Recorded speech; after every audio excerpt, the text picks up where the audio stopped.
Welcome back, ladies and gentlemen, to this second panel. As we already announced, we will focus on the inclusivity of digital transformation.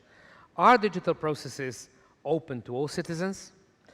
Is there a risk of fostering social inequalities through an uneven access to digital technologies? Professor David Eves, our next keynote speaker, is a lecturer in public policy at Harvard University, a public policy entrepreneur and expert in information technology and government. In Vancouver, he created one of the first open data portals in the world, advised the Canadian government on its open data strategy. He served as the first education director of Code for America, co-founder of a civic startup that eventually involved 400 local governments across North America and the United Kingdom. Apolitical listed him among world's 100 most influential people in digital government. Ladies and gentlemen, Professor Eves. Hello and welcome. My name is David Eves. I'm a lecturer of public policy here at the Harvard Kennedy School, and it's an enormous privilege for me to be able to make some remarks here at your conference. Before I begin, first though, I really would like to thank those people who have made this conference possible.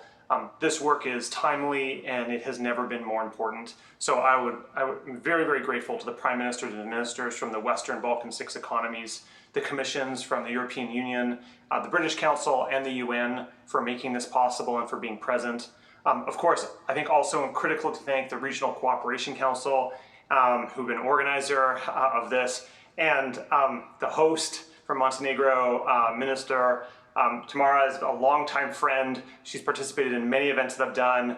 I'm so excited for her and the work that she is doing, and I'm so grateful that she's been able to pull you together and lead this important conversation. Finally, I'd also like to thank the Ministers of Public Administration and Digital and Society and Media in Montenegro, of which of course Tamara is also one. So with that all said, I would really kind of just want to tee up the conversation to talk a little bit about why I think this matters so much and what I'm seeing going on around the world in digital transformation and government. So I have a few slides. Always kind of hard not to show a little bit of something. This here is a kind of a funny line that I saw floating around early on the pandemic.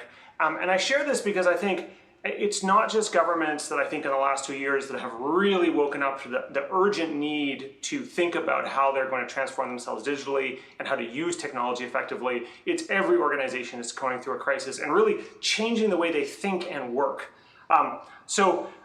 If you were ahead of the curve and you were already thinking about this work, I mean, I think that you were well positioned for COVID, and I think many governments were not. But what's been interesting to observe is there's been this massive increase as a result of COVID.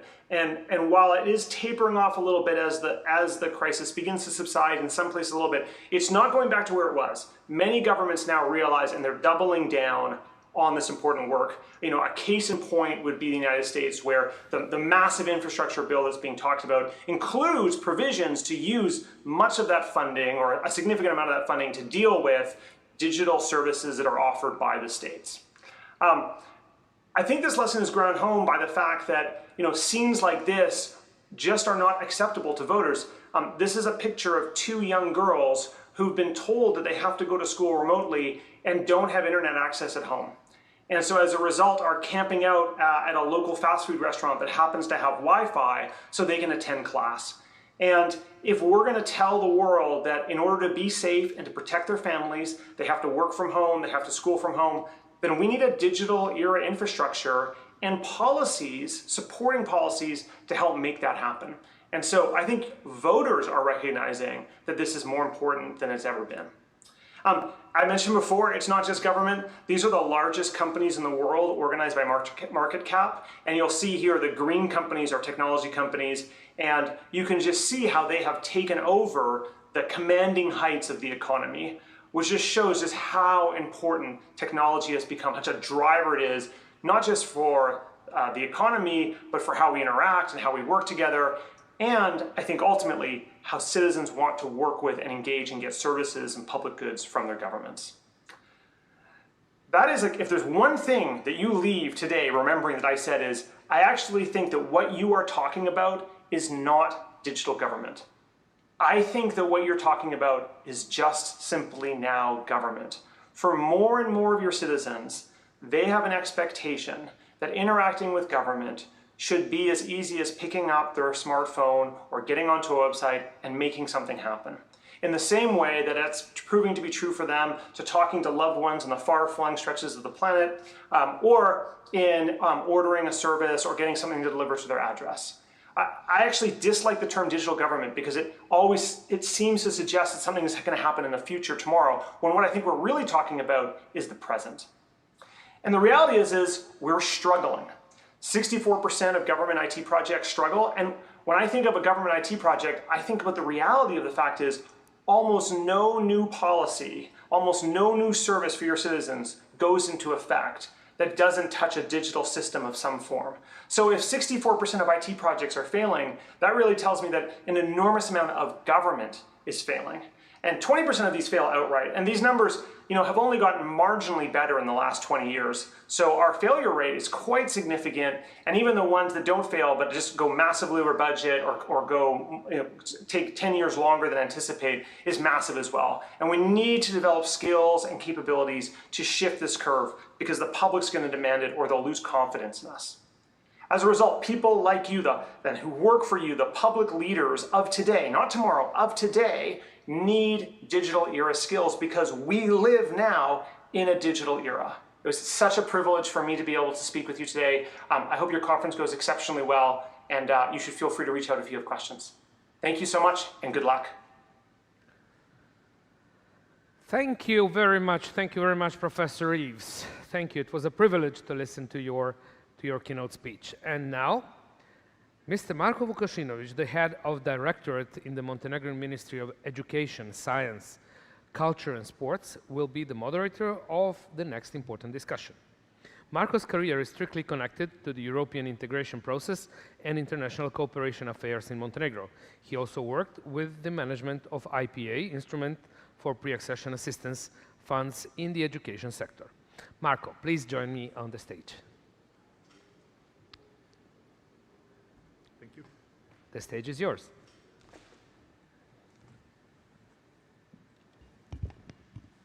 Hello, it's a pleasure and an honor to greet you all. Today, my name is Marko, as I was introduced, and besides European integration, one of my passions is education, digital skills, vocational education, and all other segments of education. And I'm very glad that today I will be able to moderate the session dedicated to digital skills. First of all, I wish you a warm welcome to Montenegro, to this summit and to this panel. And I would like first to introduce our speakers, and those are Ms. Claire Sears, Regional Deputy Director from British Council. And it's a pleasure that today I will have Mr. Juan Santander, Head of the UNICEF Representative Office to Montenegro, here with me on the stage, because, as you heard, he is even physically present and leading the UNICEF intervention here in Montenegro. Besides them, Ms. Ulrike Damjanovic, she is representing European Training Foundation, European agency situated in Turin, country coordinator for Montenegro and regional coordinator within the ETF. Also, Mr. Agim Kukaj, Department Director from Ministry of Economy from Kosovo, Ms. Simona Petkova, Policy Assistant in Director General for Education and Culture of European Commission, Ms. Bojana Omerovic, Director ProInter IT Solution and Services from Bosnia and Herzegovina, and Mr. Kuštrim Šala, co-founder of ICTS Labs 21st Century Skills and Uplift from Albania, Startup Accelerator. As we heard, the digital sector is one of the fastest growing, and it's creating jobs and drives economic growth. It brings new products and services to the market and unleashes the full potential of the innovation. Digital is a tool that is revolutionizing many sectors and emerging many areas of our lives. The green and digital sectors will be ones that we will rely on during the recovery phase from the COVID crisis, as well as investing in promoting digital skills and education as a way to equip workers with the right tools to make the most of the opportunities brought by digitalization, as we are doing today. And without any further delay, let's get into the essence with our panelists. Ms. Sears, what motivates you? What makes you passionate in dealing with digital skills in your environment? And what is your strength when it comes to improving digital skills in the given sector, especially in the post-COVID era in your environment? Thank you. So we at the British Council are running a programme called 21st Century Schools, which I'm sure many of you are familiar with. It's been running for the last 4 years now, and it's the largest education programme currently happening across the Western Balkans. It's in every single primary school, and the purpose of the programme is to give access to critical thinking and problem-solving skills, as well as coding skills for 11 to 15-year-olds. And we do that through training for school leaders in every school, training for teachers, but also by supplying the schools with microbits, pocket-sized computers, so the children can practice physical computing. So the programme is in 4,000 schools. We've worked with 18,000 teachers, and it will benefit more than 1 million children. So it's a huge programme, and as you can imagine, pretty challenging, as all huge programmes are. But it is hugely motivating, and I think the most motivating thing is, first, we're seeing long-lasting changes, which makes the programme sustainable. Second, it's seeing the impact on the kids, on the end users and beneficiaries, because they are really changing the way they're learning, and they're getting very motivated by being able to have this practical experience of coding. But not only that, not only are they learning how to code, they're learning how to work together in teams to identify the biggest problems facing us now and to use new technologies to solve those problems. And it's really wonderful to see not only their digital skills improving, but their team working, problem solving, and communication and leadership skills improving as well. And the other thing that is hugely motivating for me is when I talk to teachers who are involved in the programme, and they say that, first, this has really changed the atmosphere in classrooms and the kids are more excited and more motivated to learn. But second, it is enabling them to see skills and identify talent in kids where they've previously not been able to see that talent before, because those kids are better in this practical learning that's different to some of the academic learning. And I think that's incredibly motivating to unlock talent and potential in kids today. You'll have to remind me the second part of the question. Sorry, Marco. No, absolutely. It was about your strengths and about improving digital skills after the COVID crisis. So I think in terms of strengths, the real strength of this programme is the really deep partnership that we have with all the countries in the Western Balkans. This has really been done with partnership with ministries of education in very close alignment with the national education strategies of the countries involved. And that's why it's been very sustainable. That's why teachers are motivated, because they get the points they need for their CPD frameworks. It's working alongside countries as they change competency frameworks for teachers, as they introduce coding into the curricula. So I think the length of the programme and its sustainability, the partnership with the ministries, and because it's not just about digital. Of course, everyone in the future is going to want digital skills, but I think everybody is also going to want skills from people who can work with each other, can identify problems, can solve them, and have an understanding also of the environmental issues that the world is facing. I think these skills are going to be just as important as the digital skills. And one of the real strengths of the programme is that it supports the development of both of these things. Thank you, Claire. I'm glad that you pointed out that these digital skills go along with critical thinking, problem solving, and absolutely it is an integral part of all soft skills and competencies that we are talking about today. And now, since I'm coming from Ministry of Education, it is a great honor and a privilege to share floor with Mr. Juan Santander from UNICEF, another regional global organization that is supporting many efforts of both Montenegrin government and other governments all around the world when it comes to improving of education systems.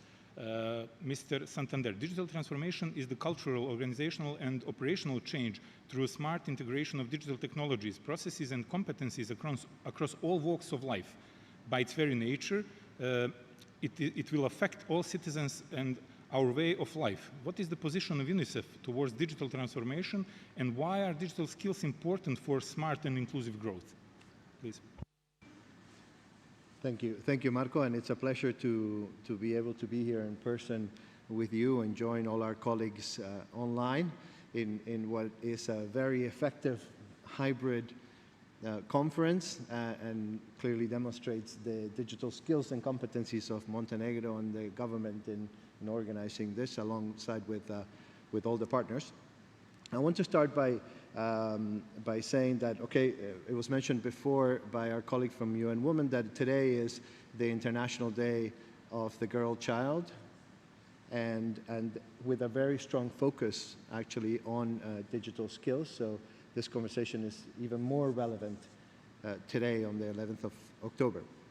The first thing I'd like to say is, as has been mentioned, digital skills are a fundamental skill in the 21st century. They're fundamental to learning, they're fundamental to employment, they are fundamental to civic participation. Basically, they're fundamental to a meaningful and purposeful life. And here we're talking about the skills to be able to have information and data, digital data literacy. We're talking about digital communication and collaboration.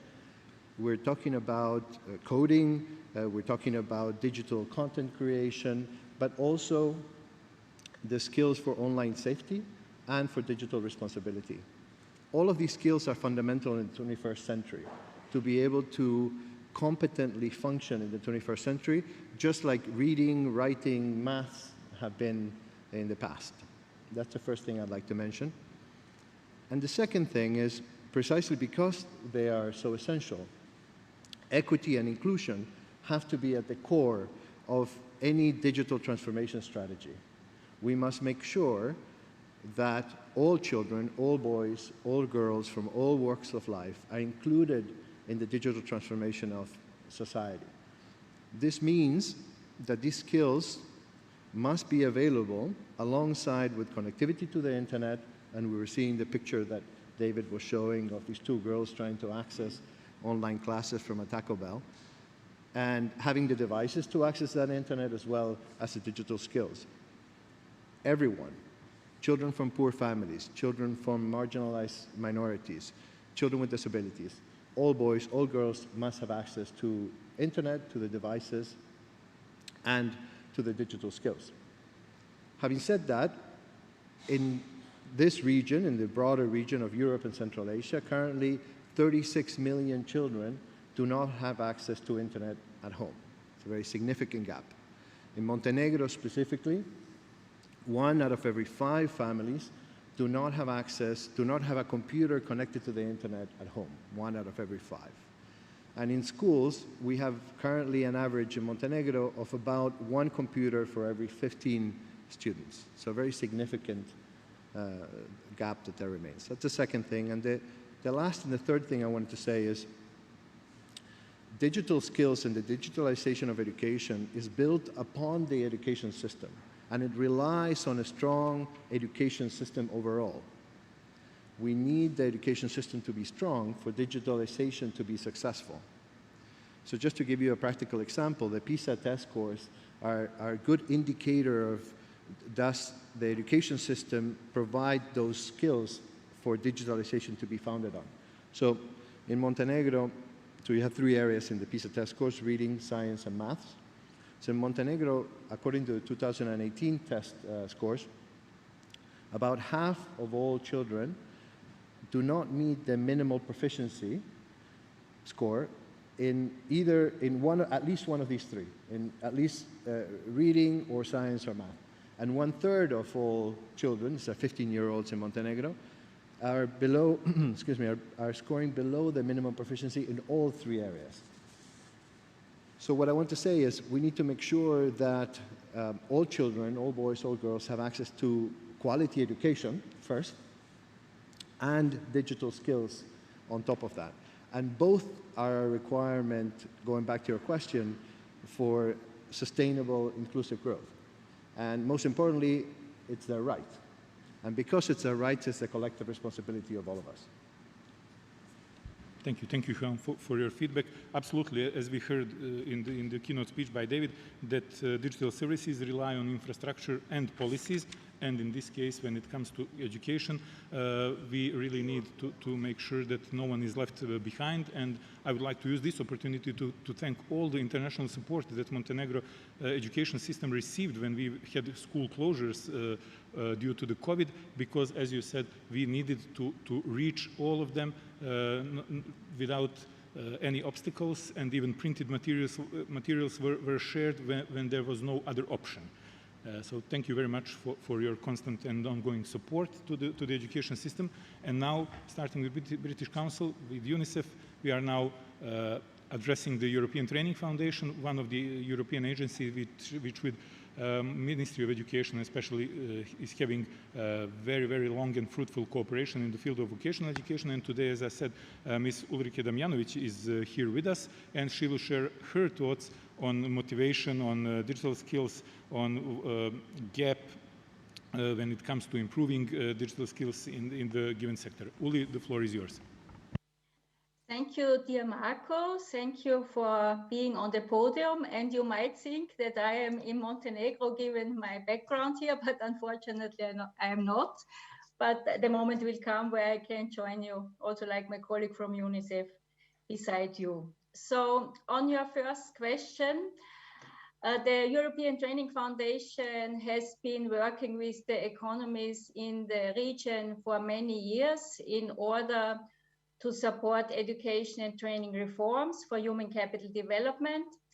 And I have to say, in all these times, digital e-learning technologies has always been there as part of reforms, but through the current crisis and through the current developments, digital has really moved up front.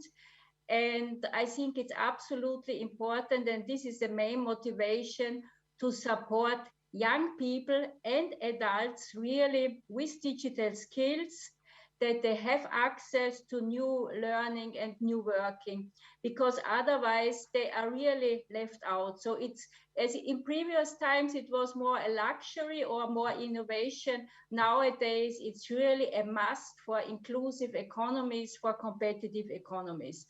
And I think we all need it, be it young or adults. I would like to stress it's important to talk about both, because we talk about lifelong learning. It's important for us in this transition to green and digital economies to come out of the crisis. We need these digital skills. This means reskilling, this means upskilling. And we as European Training Foundation, we are committed especially to support human capital development, and especially through quality vocational education and training. And as Marco said, we are an EU agency, so our work with the economies in the countries has always happened in the context of the enlargement agenda, and it will. And last point here on the motivation again, all my speakers before, also in the panel before, stressed the importance that we need these digital skills for the whole learning environment. And I think this is also one of it, because the gaps concern the whole learning environment. So this is a motivation for us as institution, for our mandate, and for me personally, to work on this with all of you together. Thank you for the moment. Back to you, Marco. Thank you, Uli. Entire education system ministry and all other ministries that are involved in the development and implementation of vocational education in Montenegro are highly appreciating the contribution that ETF is giving during the years, that structural and strategic support that we are receiving from your side. Thank you, and thank you to all the colleagues from the ETF. I'm sure that many of them are watching us in this moment. And now we are going a bit to policy making segment of our panel. Here with us today, as I said, Mr. Kukaj, and same goes for you, Mr. Kukaj. What motivates you? What makes you passionate in dealing with the digital skills? What about the strengths in improving digital skills in the period of post-COVID? Thank you. Thank you very much, Marco. I hope you are seeing my slides. Yes, we I just are. wanted to structure my presentation, and I would like to greet Montenegro in really organizing this summit in such a way that is impressive. So I am Agim Kukay. I am head of ICT department in the Ministry of Economy, and I would like to follow your questions about what motivates and what challenges you when it comes to digital skills. So actually, I hope you can see I have tried to compress everything. So we made some analysis starting from 2008 as a ministry about the potential of the country for IT and ICT industry in general. And it was, as a consequence of that, as a result of that, it was shown that Kosovo is a very young country. It's the youngest country in Europe. So that's 34% of the entire population is below 18 years old. So we have very strong usage of IT services and applications, especially among youth. Very good English and German speaking, but is becoming every day more and more important. And strong diaspora. We have very strong diaspora, especially in the United States and other places abroad, that region, I mean, the German-speaking region, that our companies can cooperate with them. And really high pool of IT freelancers. So this is, in a nutshell, and the capacities of Kosovo to work on IT and to improve digital skills. Another very important aspect, as was mentioned before, is broadband penetration. We have, last couple of years, worked tightly with the international community, and now we have 99.9% broadband penetration in the country. So we have just seven villages left without broadband. So it's less than 100 households. So whole country is covered with broadband internet. So this is great opportunity for the country. But what to do with digital skills? So what are the challenges? It's a digital divide, as I said, among elderly and rural population. Huge digital skills gap between demand and supply. So industry is asking for people, but we don't have enough supply. Universities and formal education cannot properly meet huge demand from the private sector. So either these curricula are outdated or there is no capacities among professors to follow the trends of ICT. Internet usage is really high, but it's mostly used for communication and social media. And another very important thing is, and it's also a challenge, we cannot lose this opportunity as a young population, and we can really, we have to put some efforts on catching up and using that. But I will try also to answer what we did well and what are the plans to address the gaps made. So what we did, we had the pilot project 2017 for women in online work, and it was great success. So we, on that time, we made these courses with the women outside of Pristina, and we made special courses for programming skills. It was the web development, graphic design, and social media marketing. But also we did with the girls and with women some courses about soft skills. And it was mainly for online work. So soft skills were dedicated how to make a CV, how to present themselves, how to increase their sales capabilities, and how to approach the market. So good results from women on online work project were, transferred to two big projects that we are having. We were very successful on getting some funds from IPA, and we have the project from IPA 2017 that we are implementing now, and it was 3 million euros. And another we have with the Board Bank, ICT for 2,000 young people. So these two projects are ongoing. We have already 700 people already certified. So what are we doing? We are having technical skills and also soft skills. So among technical skills are web development, digital marketing, graphic design, cybersecurity, Java programming. So this pool of courses are demanded from the private sector. So we want to address and somehow try to close this demand supply or try to close this skills gap that we are having in the country. So implementation phase is 2020-2023. So through this training, the beneficiaries will increase their employability in the local and international market. Let me say that 75% of our IT companies are exporting services because our market is small and regional market is also small. So we need to export. So what we are doing now in order to increase the digital skills and keep the trend, we are building the data center dedicated for schools and for higher education institutions based on cloud on premise. So it will be a data center dedicated just for digital skills. So, but we are also in the process of establishing this federation for education system, authentication system and EID and everything else. So another aspect is, to make these computer labs. So when the people from university and academia and private sector will come and touch upon, real things.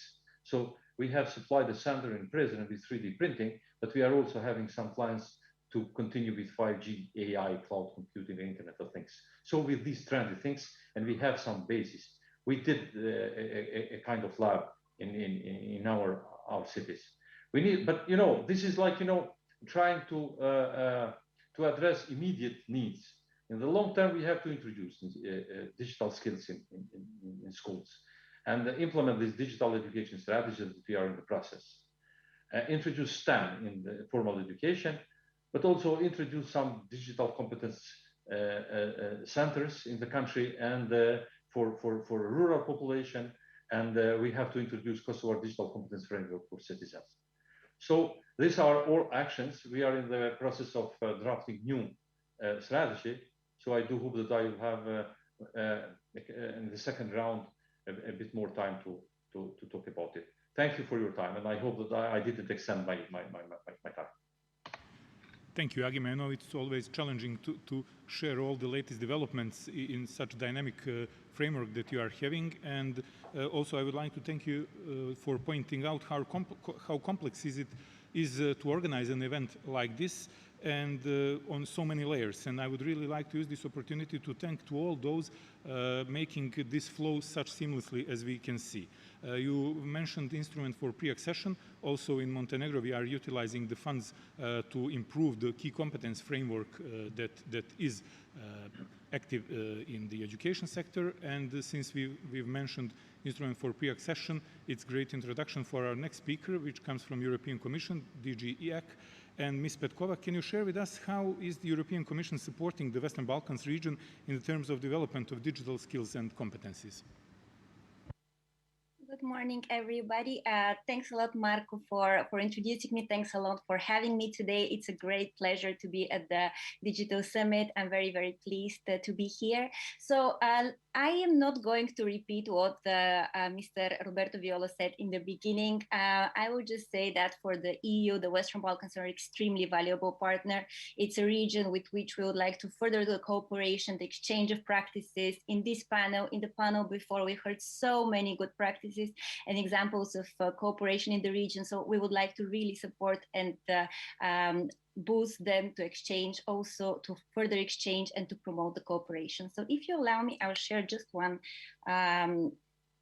So I would like to share just one slide to support my presentation and to show you a couple of elements through which the Commission supports the Western Balkans region. I hope you see my slide now. Yes, we see it. Thank you very much. Apologies for this hiccup. So, I mean, at political level, the commitment is really very strong. Last week, we saw that the EU, as well as the leaders from the Western Balkan countries, launched the Western Balkans Agenda on Innovation, Research, Education, Culture, Youth, and Sport. And this agenda aims to support the excellence in the region to boost cooperation, reforms and investments, including in education and training.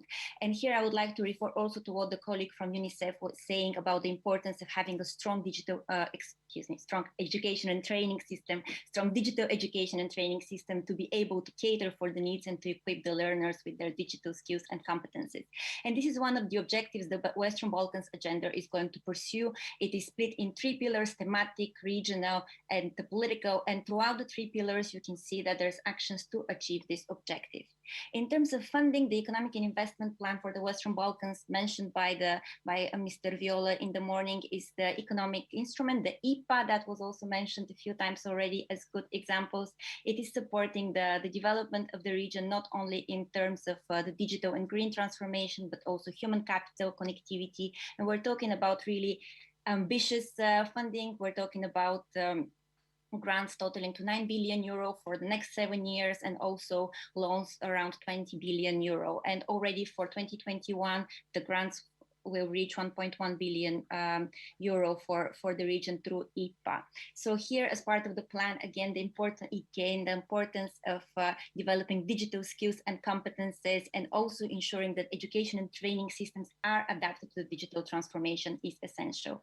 And one point of the plan encourages the countries from the Western Balkans to align the digital strategies they have with those suggested across the EU, namely the overall Chapeau strategy called A Europe Fit for the Digital Age. And a cornerstone in this vision is actually digital skills and digital transformation in education and training. And this leads me to my last picture here, the Digital Education Action Plan. I was very happy to see it in as referenced in the slides of the colleague from the Ministry of Education from North Macedonia.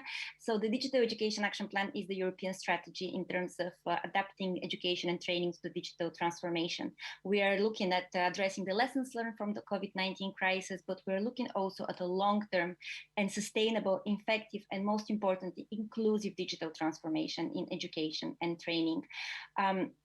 This is a long-term plan covering 7 years, as you can see from its title, and it has a strong international dimension. And among the priority regions in the action plan, we have the Western Balkans as our closest neighbor, a really, as I said, a valuable partner for the EU.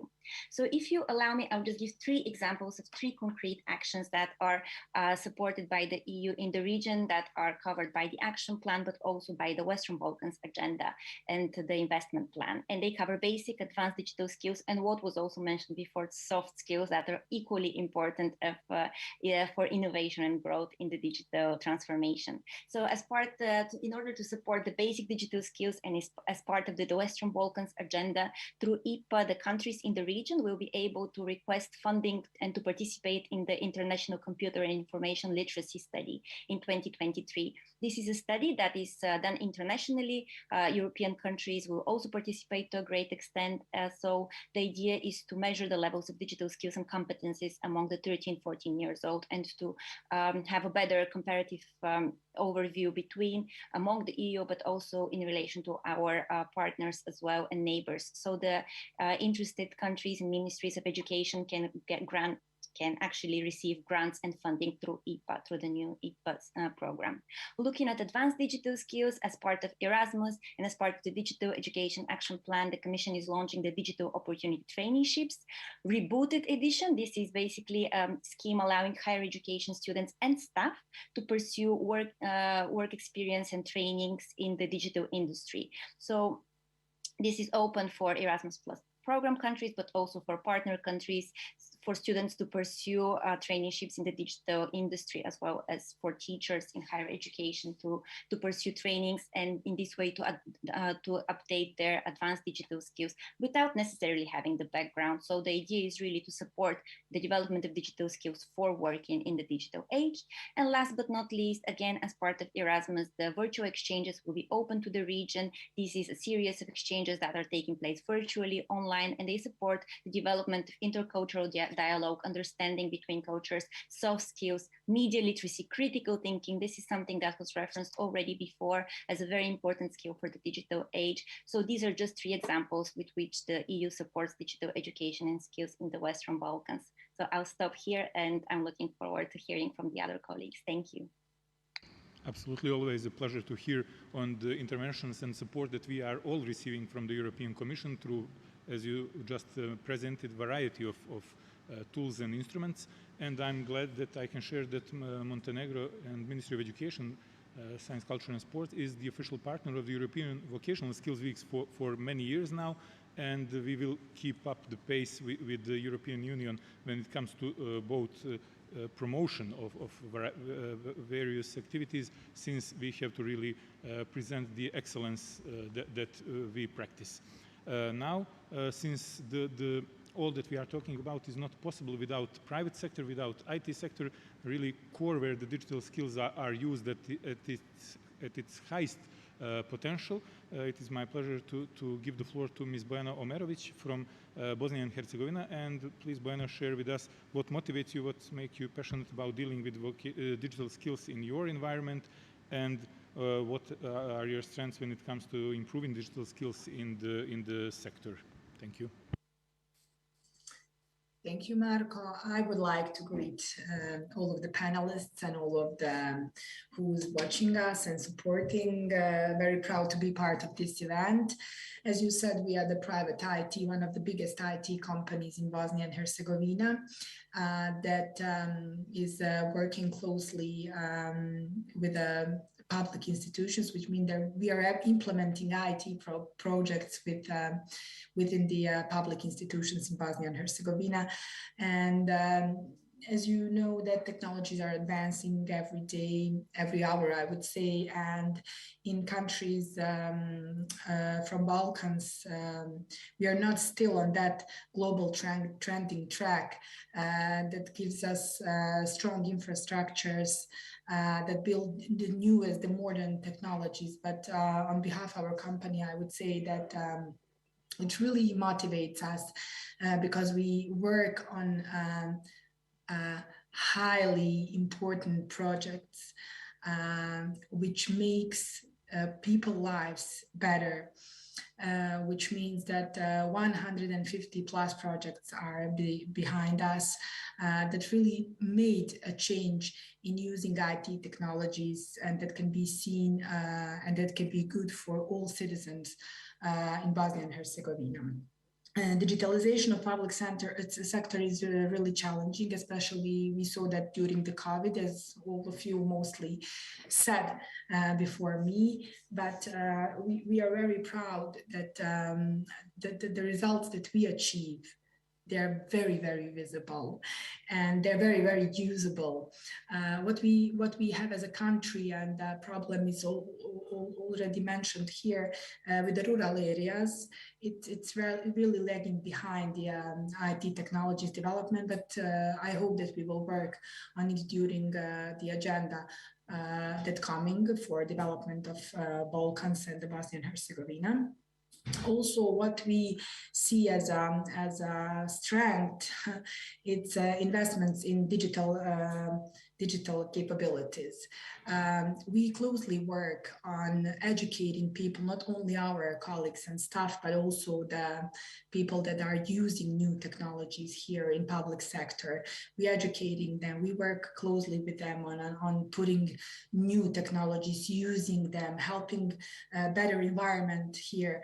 And also what we see as a challenge, but also what we implement as well, is a better content of services that we provide through our technology projects. Through that, of course, we build skills. Skills are not only highly centered in IT, so we working very much on building soft skills, also that's supporting IT technologies development. And currently in our company, we are working 220 people who are every day working on building their skills and also transferring that knowledge to our clients. Thank you, Bojana. Yes, absolutely. As you said, the soft skills need and the high priority of them is really put out by many actors in the labor market field. We heard it on many meetings that we are having within the European Commission organization, with ETF, and I'm sure that your company is also contributing in making the things better in Bosnia and Herzegovina when it comes to both not only digital skills but also soft skills in general. And last but not least, Mr. Shala from Albania, also another representative of private IT sector. What keeps you going and lights your passion in dealing with the digital skills in your environment? And maybe you could share some thoughts on the strengths when it comes to improving digital skills in the given sector in the post-COVID era. Thank you.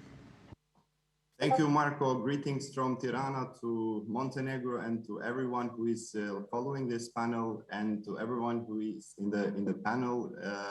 Great to be here. I'm Kushtrim.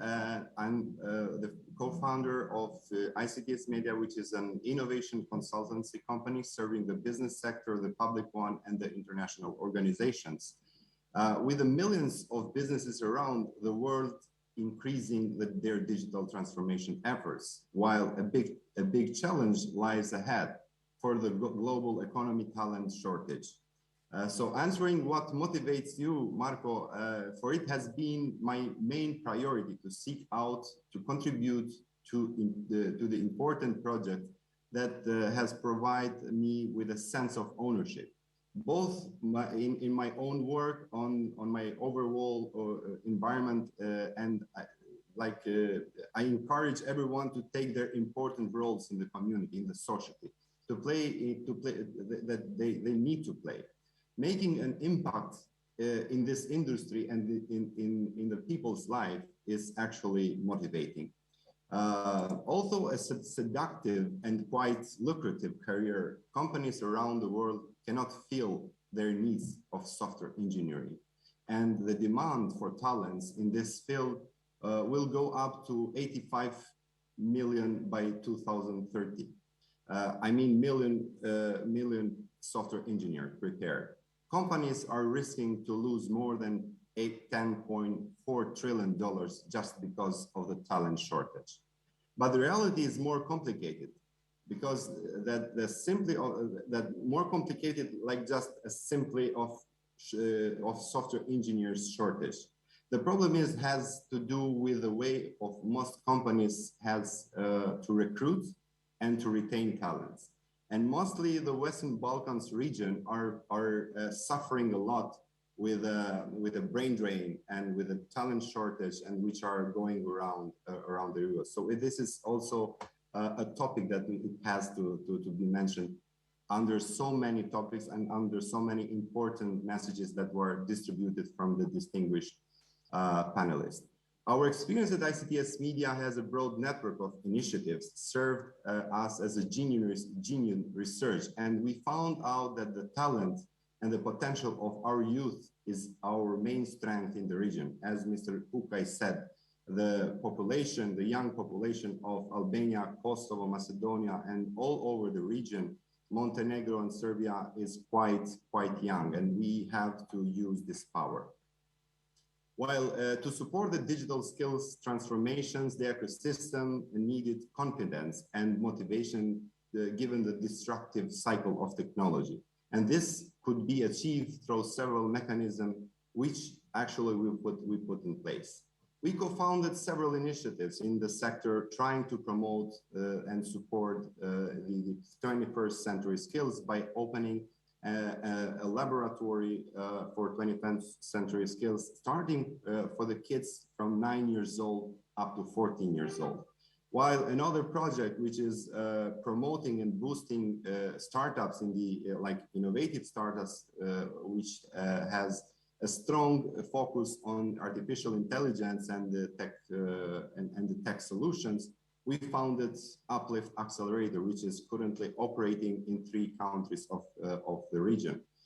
I would like to stress out, since you have in your panel the distinguished representative of UNICEF, Mr. Juan Standender, we are proud collaborator of UNICEF, and jointly we are trying and we are building some hope, not only for the children and for the youngsters that are being trained with the 21st century skills, design thinking, and the human-centered solutions. We are also working very hard in a collaboration, official collaboration with the Ministry of Education of Albania, not only to bring some accredited curriculums on critical thinking and social entrepreneurship, but also including coding skills and coding curriculums from the grade 1 to 3, which is quite challenging because the overall let's say education system needs to be integrated. Nevertheless, we already started the training process thanks to the support of the Netherlands Embassy and UK Embassy, and of course with the UNICEF efforts.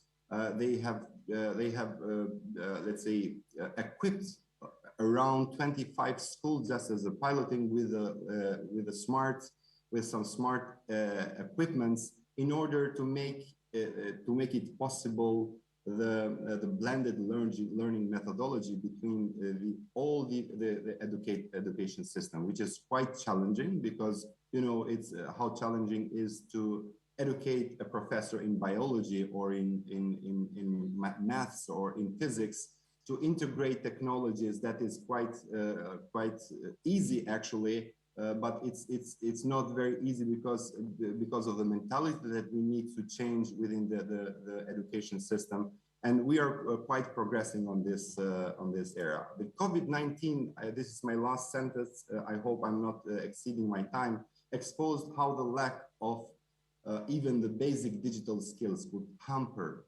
the entire economies. Even basic digital skills were the most important assets, from teachers to doctors, economics to officials, SMEs, or even big companies. And the shift to remote work because of the pandemic highlighted some of these issues.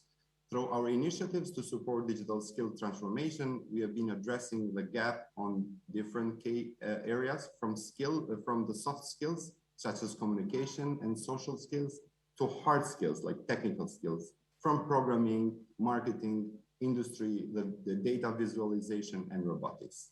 Thank you very much. Thank you, Kustrim. It's a pleasure to hear that you are cooperating with such respectful international organizations, and of course with your Ministry of Education, because we from the Ministry of Education cannot see any of the efforts to improve situation with digital skills without companies like yours. And as you said, all of us, all stakeholders have to demonstrate resilience through flexibility and adaptability, because the technology is not going to wait for us. And I would just like to remind all of us that we are scheduled to end by 12:55. So we are now coming with the second part of our panel, second round. And I would like to thank you for your thoughtful inputs within the first part. And now for the round two, I will come back to British Council, Ms. Sears, just to share with us your experience in making an attempt to improve digital skills, how to address the gaps when it comes to missing skills, and are the leaders the key in the process of addressing skill gaps and organizational transformation. Thank you. Thanks, Marco. That's a very interesting question that you ask about leadership, and I think it's a really important question, and I think it's one that doesn't get asked very often. So I think in the interest of time, I might focus my answer on the importance of transformational leadership in achieving what we all here want to achieve. I think for a program like 21st Century Schools, transformational leadership is really important on so many different levels, because the program works on so many different levels to provide a kind of ecosystem for the kids to learn the new skills in coding and communications and critical thinking and problem solving.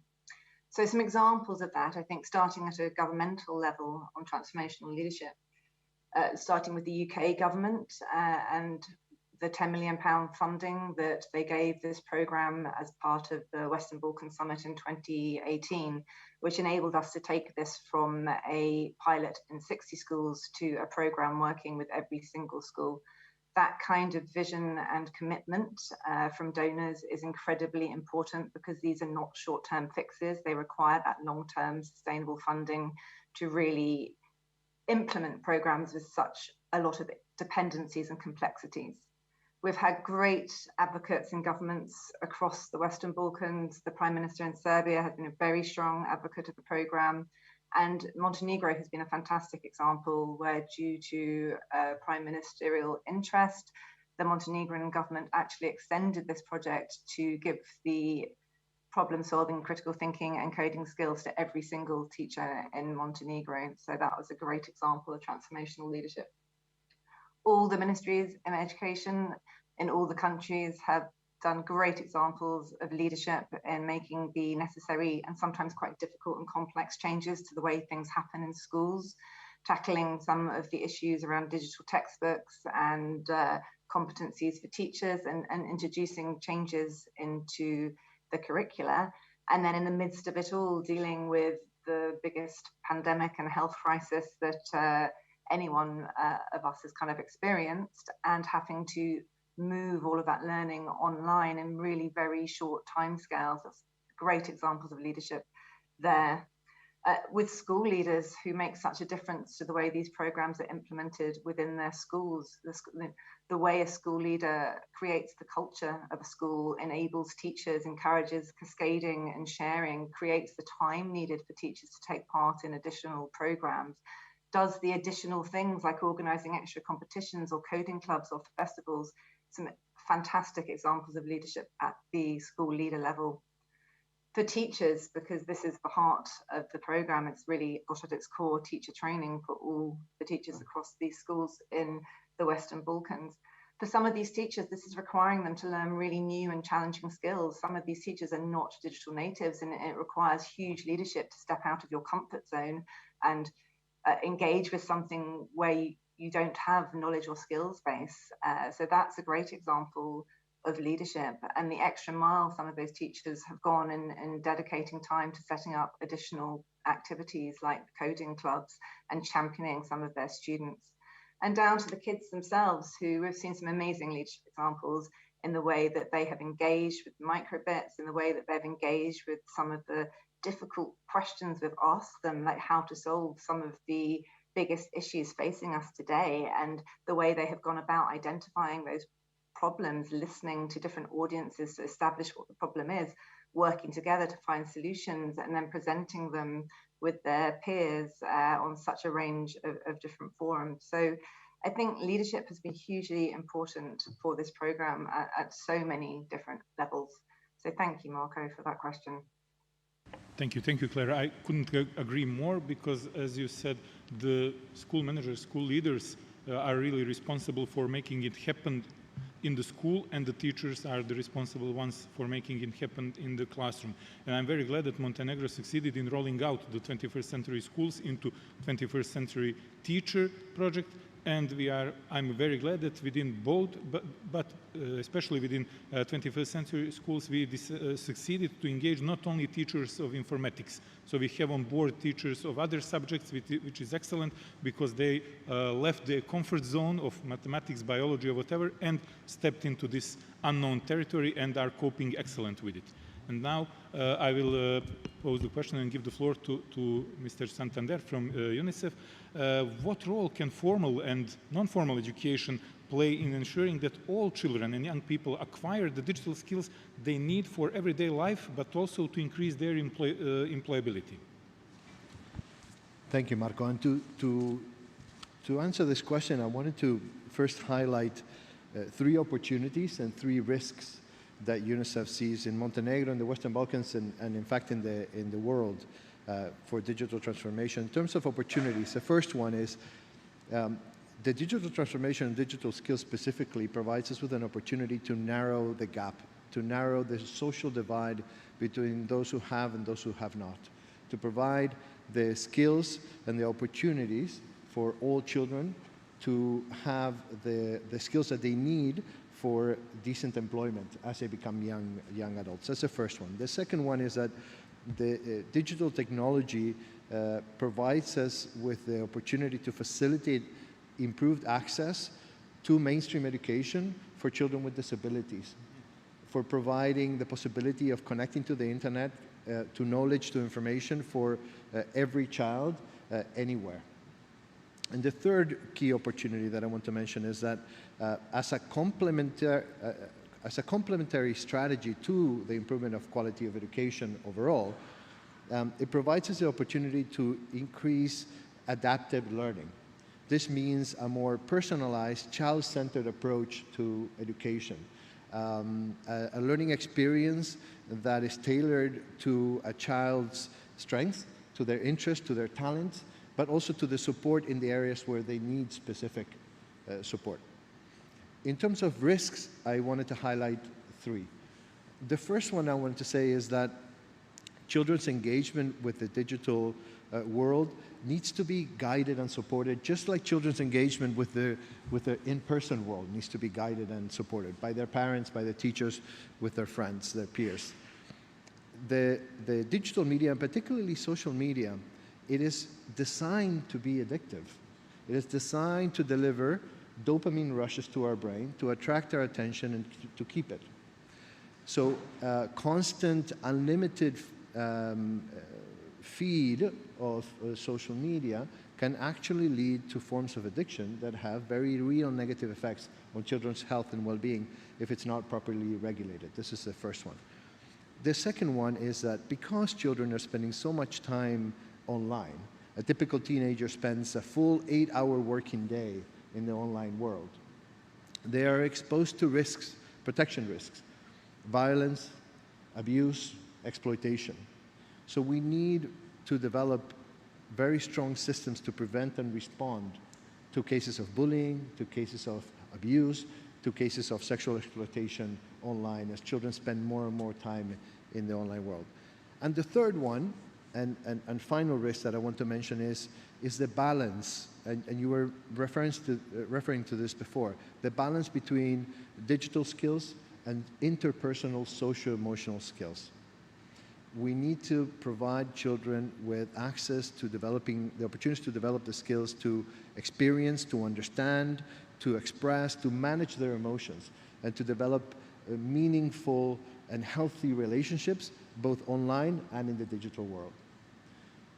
And the last thing I wanted to say is, our colleague from Albania was saying, UNICEF works in Montenegro, in the Western Balkans, and in fact, around the world, to address these risks and also harness these opportunities across a spectrum of areas. And this is also true for Montenegro.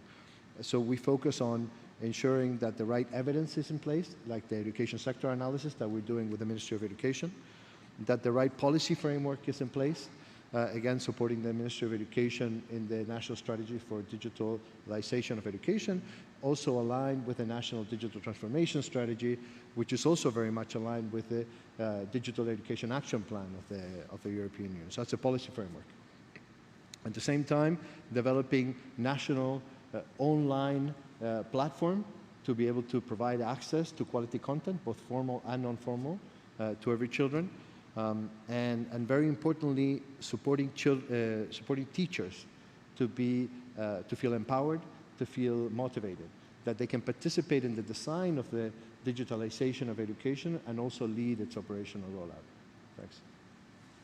Great, great. I couldn't agree more, and absolutely, I would also like to express my appreciation when it comes to the analysis that you have mentioned, the education sector analysis that is going on as we speak, and I am very glad that we will have a very strong and precise tool for our future steps when it comes to further enhancing education system in Montenegro. And as you said, access as an opportunity of digital transformation is really important fact that we should always have somewhere in our mind when planning and implementing the activities.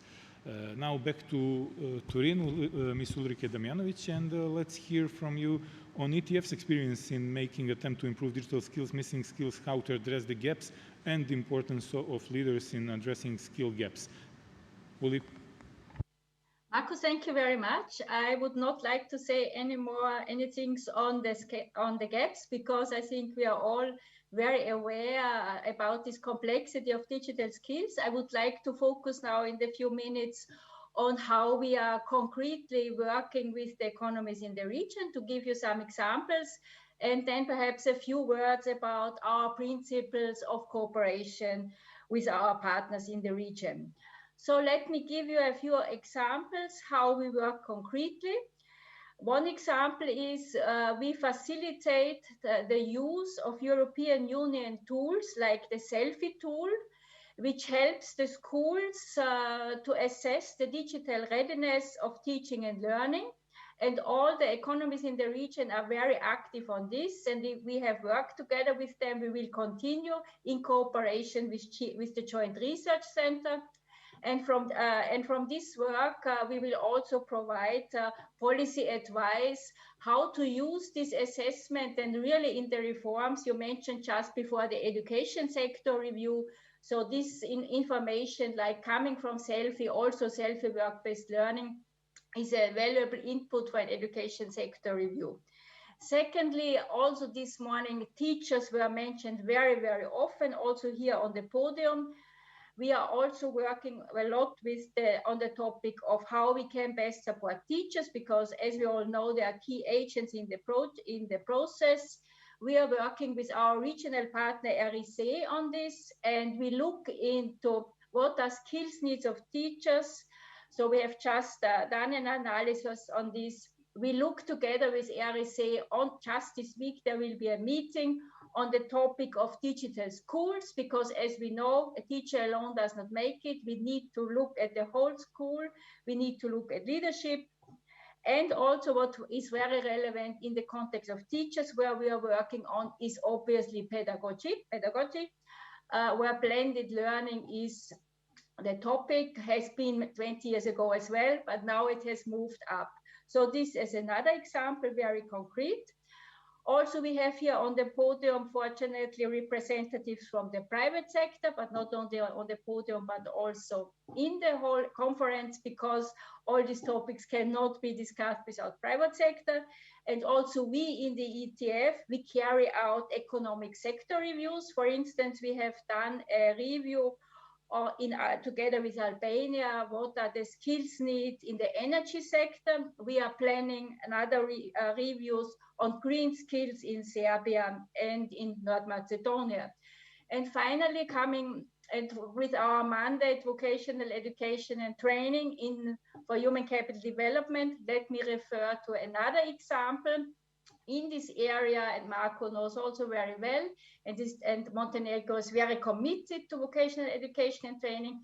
There is the famous Osnabrück Declaration, which is about the vocational training reforms in Europe, and the enlargement region is part of this process, and digital is part here. So we are working with our partners in the region on this, and also on the council regulation for vocational training. So this, I stop here with the examples, but they shall give you an idea also how we are concretely working.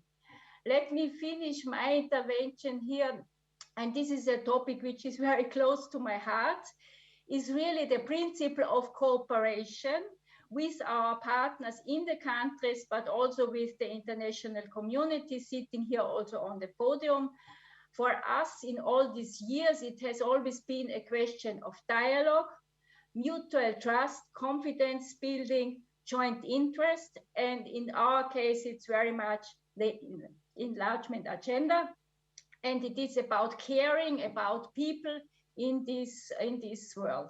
So thank you very much. Back to you, Marco. Thank you, Uli, for your feedback. And now the same goes for Mr. Kukaj. Now we are giving the floor to our Kosovo colleague. Thank you, Marco. We saw that challenges are big, and if we can group, let me say, based on my experience till now, those challenges in education, I would recommend to do it in a way, let me say, formal education. We have to tackle formal education. After that, we have to tackle demands from the industry. But what is really important is other sectors, because transformation can happen with people who are not specialized as an IT, but they are also specialized how to use IT in their daily job. So these are three big groups. In Kosovo, with regard to formal education, we are doing this digitalization strategy and doing big analysis how to approach it after the COVID time. And the first findings are not very promising. It's a lot of lack. They, even though in the platforms and content and the way how to deliver that, and about quality of connectivity, and people who are having big number of pupils, and they have just one device, let's say, so a matter of access, even though they have computer access. So we have 1,100 schools in primary, secondary. So it's about teachers, who will make this transformation in the formal education. So these are all open questions that we are doing also. We are trying to address also with the WBIF. It's Western Balkan Investment Framework. We are doing at the same time big study in order to transform our schools into the digital schools. So this is formal. About ICT sector per se, about ICT industry, there is a big challenge as well. So because even though we are trying to organize these kind of course trainings and these programs, we are succeeding just to meet some demands just for junior experts, but industry now needs senior experts. So we have to think also on job training, because companies that are taking these people trained and certified, properly certified, these people are not 100% ready for job market yet. So maybe we have to try to see how to provide a kind of on-job training, how to give some grants, how to subsidize a kind of 3 to 6 months training, but on-job training, that they will be supervised by maybe their next employers. With regard to other sectors, I mean, this is really hard to address, because readiness of SMEs in all Balkans showed very low level of readiness to make this digital transformation and to be digitalized. So here, but you have to prioritize. In my opinion, we have to prioritize. We have to put what are sectors that we need to prioritize with regard to digital. And it's showing that maybe energy and manufacturing and tourism in some countries is, most hot topic in order to address. So these are, I mean, in general, the government view. With regard to leadership, and I would just maybe two, three things mention.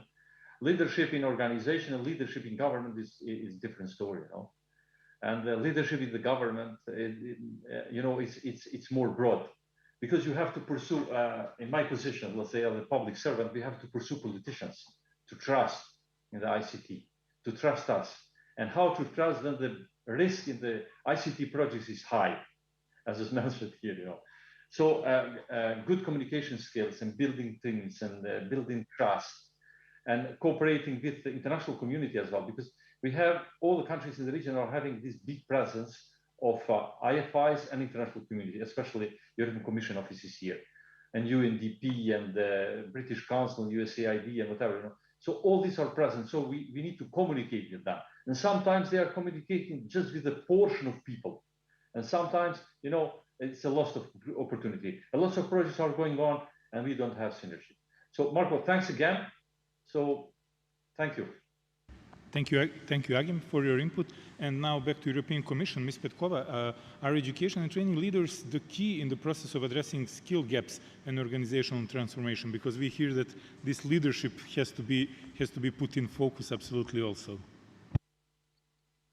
Thank you, Marco. Well, yes, I agree with what was said so far, but I also tend to maybe disagree slightly. I think leadership is extremely important. There is no way for us to talk about digital transformation and the development of digital skills without having the leaders on board. We know the school leaders are fundamental for any innovation that happens in the school.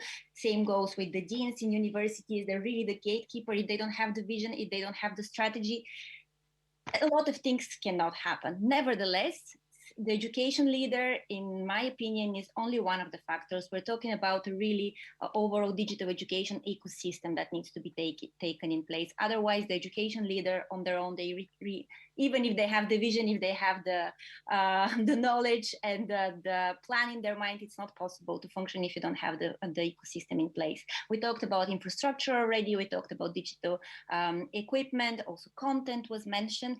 Nevertheless, in my short slide, again, I'll focus on a couple of 3 points, specifically 3 points. And the first one is about the 360 organizational approach. We need organizations that have the plan and the strategy, that are changing for the digital transformation. Of course, the pedagogy stays at the core, the learning outcomes stay at the core, but we should not replicate already existing practices, only introducing digital technologies. Instead, we have to rethink of how digital technologies can improve the process, what benefit they can bring, how they can support the development of digital skills, and also how they can prepare young people to address the challenges of digital transformation.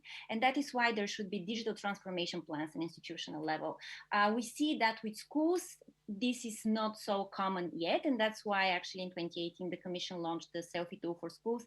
My colleague from the ETF mentioned, Ulrike, she mentioned the success Selfie has had in the region of the Western Balkans. I'm super cautious of the time, but I cannot not mention that we have more than 160,000 teachers, school leaders, and learners who have taken part in the self-reflection. This is around 10% of all the users of Selfie, and the tool is available in the languages of the region. So we see it as a huge success in the region, and we hope to continue this in the future. In the work-based learning component that was launched last week, Serbia and Montenegro are part of the pre-piloting countries. So we already see the engagement and the cooperation continuing also in the future. And this is the self-reflection aspect. Then Erasmus is supporting the development of digital transformation plans at institutional level, not only for schools, but also for universities, for adult centers, for vet centers. So the funding opportunities under K-Action Team 2, mainly partnerships for cooperation, are actually there as well. The teachers, I heard that Claire was referring to them to the leaders. I cannot agree more. They're the leaders, but they're also the everyday heroes. They are the ones that are really on the front line every day, and they need support. We heard a lot about teacher training. Even almost 2 years after COVID, there's still so many teachers who don't feel comfortable with using digital technologies, who don't have the necessary digital skills and competencies. And that is why supporting them in this journey is extremely important. They're key elements of this digital education ecosystem we're talking about. So a new tool for teachers to measure their level of digital skills was launched only last week. It's now Selfie for Teachers, and it's part of the Digital Education Action Plan. We have it only in 8 languages now, but we hope to expand the availability of languages in the next months, and hopefully it will reach also the languages of the region. Again, talking about support for teachers, they face so many pressing challenges in the classroom that they need to equip the young people to face. And one of them is disinformation and being digitally literate in general, having this critical thinking. We've been talking about facts, distinguishing facts from fiction, from disinformation, and they need support in this. And in view of that, we are working on guidelines to support them in this journey, to teach digital literacy, to tackle disinformation, along with also tackle other emerging practices in the classroom, such as the use of artificial intelligence and data, how to do it in an ethical and manner that contributes to the education process. So in those 2 directions, AI and digital literacy and disinformation, we're preparing a set of guidelines for teachers and educators that will be out in September 2022, we hope, and they'll be widely available for anyone to use and to adopt at national level or at school level as well. And let me finish by a little bit, maybe a different perspective. And this is about the importance of user-driven innovation, the importance of engaging the whole institution in the challenges that are being faced at institutional level, to look for solutions and to steer creativity, problem solving, these soft skills we've been talking about a lot. And not only developing the digital skills, but really working together and addressing challenges and finding solutions. And this is one of the objectives we have with the Digital Education Hackathon. It's a grassroots event we have launched for 3 years now. This year is taking place on 9th and 10th of November. It's about bringing the community together to solve a specific challenge for education in the digital age. It can be linked to digital skills, it can be linked to gender, it can be linked to access, so many of these issues we heard today. We have not been that successful with this initiative in the region, I have to say, as much as we've been with Selfie, but nevertheless, we're happy to be informed that this year the Ministry of Education of North Macedonia is planning to participate with a local hackathon. So indeed, all actors of the digital education ecosystem are important. The leadership is important, but it cannot really, leaders cannot be there on their own. They need a lot of support, and so do all the actors in the ecosystem. Absolutely, absolutely, Simona. Sorry, I sort of have to cut you off a bit because the organizers are reminding me on our time available. We only have a few minutes left, and I will just quickly give the floor to Ms. Somerovic from Bosnia and Herzegovina to hear in brief what are her thoughts on the issues that we are discussing in this second round.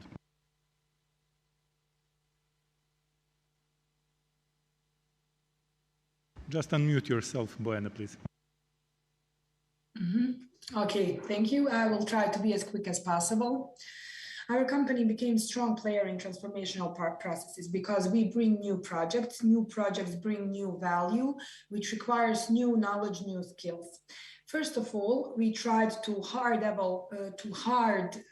try hard to build ever stronger trust-based relation with our people, because they bring additional value not only to our company but to external clients and society, and also with the clients. Strategic clarity and strong education platform for all employees is a basic for making leaders that are part of the digital processes and digital transformation and making better skills. Being one of the biggest IT companies requires innovative and agile access to people, but also to clients. Apart from external trainings, and we invest a lot in education for our people, especially working together with the global biggest names and biggest technological companies. And besides that, external training, seminars, coaching, internally we have developed our own platform for fostering people skills, giving the opportunity to learn and develop in different areas, not only technological, but soft skills and other skills that support technological revolution and technological development. We have formed in Banja Luka Calculus Training Center as an educational and test center. Calculus vision is reflected in the constant development and improvement of educational programs. We do believe that our people are an important part, not only to internal development, but also to external development of new knowledge, new skills, and use of new technologies in making better lives for all of us. Thank you, Bojana, for being such to the point. And now, Kuštrim, same goes for you. Thank you. Yeah, thank you very much, Marko. I would not be very long because all topics were covered by our colleagues. So I just wanted to bring you an example of showing how the leadership is important on addressing the skills gap.